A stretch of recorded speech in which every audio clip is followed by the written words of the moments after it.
we ready? Good to go? Yep. All right.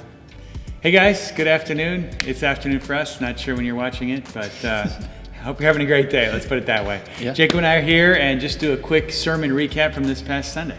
Yeah.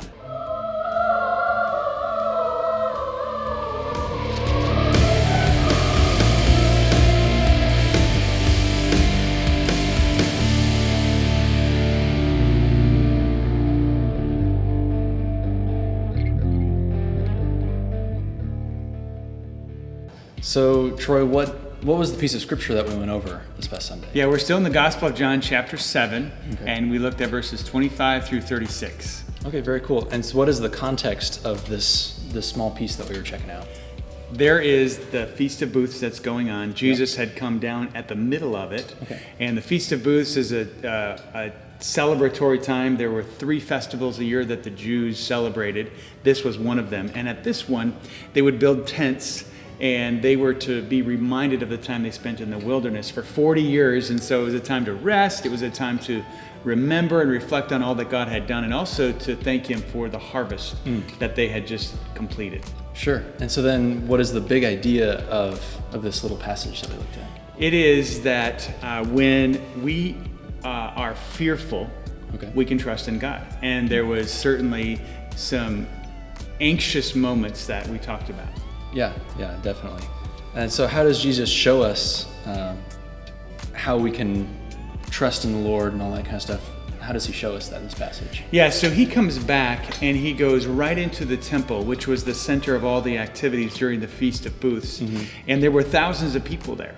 And instead of performing a miracle, Jesus came in and began teaching. Yeah. And He taught the teachers and spoke very strong truth to them about who He was, coming from God and going back to God. Yeah. And so what is it that we get confused about, and how does Jesus show us how to not be confused? Yeah. So the people at the time had seen the miracles, had heard the teaching, but they were confused about whether or not He was the Messiah. Yeah.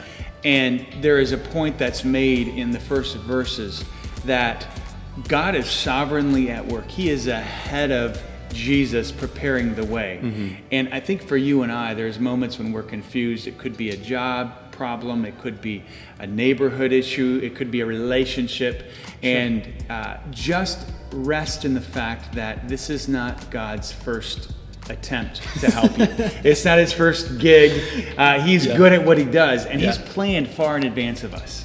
Yeah, I would certainly trust Him because he's been through this a few times, Right. And so there are some religious contradictions in this scripture. So how do they come to us, and how are they alleviated? Yeah, so Jesus is going head to head with the religious authorities of the day. Yeah.